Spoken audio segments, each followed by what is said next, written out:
गुजरातमधील शासन येथे वसलेले गीर राष्ट्रीय उद्यान आशियाई सिंहाचे एकमेव नैसर्गिक घर. आज आम्ही सकाळी 9:30 वाजता आमची पहिली जंगल सफारी सुरू होत आहे. सर्वप्रथम रिपोर्टिंग काउंटरवर आवश्यक प्रक्रिया पूर्ण केली. आजच्या पहिल्या सफारीसाठी आम्हाला रूट नंबर 11 मिळाला आहे आणि आजचा प्रवास याच मार्गाने सुरू होणार आहे. आम्ही गिरच्या जंगलात प्रवेश करण्यासाठी तयार झालो आहोत. आज हे जंगल काय दाखवेल याची मनाला आतुरता आहे. आम्ही आता रूट नंबर 11 कडे निघालो आहोत. गिरच्या जंगलातील खरी सफर सुरू करण्यासाठी इथले नियम अत्यंत कडक आहेत. प्रत्येक वाहन आणि प्रत्येक पर्यटकाचे ओळखपत्र जाणीवपूर्वक तपासले जाते, कारण हे जंगल सिंहाचे घर आहे आणि आपण फक्त पाहुणे. रूट नंबर 11 मधून आत प्रवेश करताच गिरचं खरं रूप समोर उलगडू लागतं. धुळीचा हा कच्चा रस्ता आणि दोन्ही बाजूंनी पसरलेलं शांत जंगल आणि काही अंतरावर चितळाचा कळप शांतपणे सरताना दिसतो. ते निवांत वाटत असले तरी त्यांची नजर सतत आजूबाजूला फिरत असते. पुढे एक झाड दिसतं. गाईड आम्हाला ते झाड दाखवतात आणि सांगतात की इथे सिंहाने आपली टेरिटरी मार्क केली आहे. ही त्याच्या उपस्थितीची स्पष्ट खूण आहे. थोडं पुढे गेल्यावर एक मोर शांतपणे रस्ता ओलांडताना दिसतो. गिरच्या या जंगलात प्रत्येक जीव शांतपणे आपला मार्ग चालत असतो.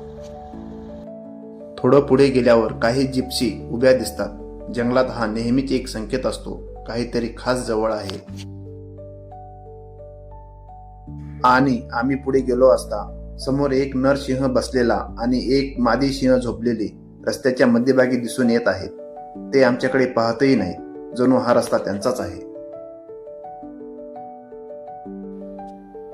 आम्ही शांतपणे थांबलो, ते रस्ता देतील का याची वाट पाहत. पण सिंहाच्या बाजूने गाडी काढण्यासाठी फारशी जागा नव्हती. काही क्षण आम्ही तेथे स्थिर उभे राहिलो, कोणतीही अचानक हालचाल न करता.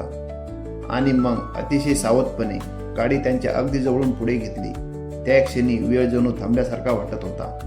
तेथे फक्त सिंहाची शांत उपस्थिती आणि आमचा नियंत्रित श्वास. डोळ्यासमोर जंगलाचा राजा आणि आपण फक्त पाहुणे. गिरच्या जंगलात नियम स्पष्ट आहे, इथे मार्ग आधी त्यांचा असतो. थोडं पुढे गेल्यावर झाडाच्या फांदीवर एक घुबड शांतपणे बसलेलं दिसतं. बारिश का पानी क्या? हाँ नेचुरल इसमें तो 12 महीने रहता है पानी.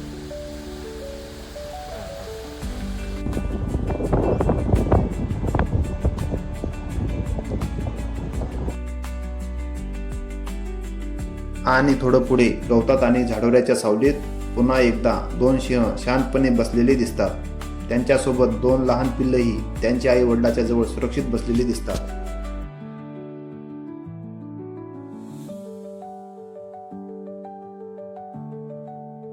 तसेच काही अंतर पुढे रस्त्याच्या कडेला 2 पिल्लं निवांत बसलेली दिसून येत आहेत.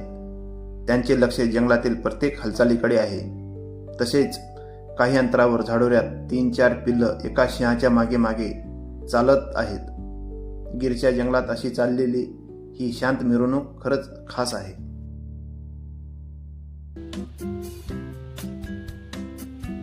नर, मादी आणि त्यांच्या पिल्लासह सिंह कुटुंबाचं दर्शन हा क्षण मनात कायमचा कोरला गेला. पण ही फक्त सुरुवात आहे. दुपारी 3 ते 6 आमची पुढची सफारी आहे. गिर पुन्हा काय दाखवेल याची उत्सुकता तितकीच आहे. पुन्हा भेटूया पुढील सफारीत. हा अनुभव तुम्हाला आवडला असेल तर व्हिडिओला लाईक करा. तुमचे विचार कमेंटमध्ये नक्की सांगा आणि अशा आणखी वन सफारीसाठी चॅनेलला सबस्क्राईब करा.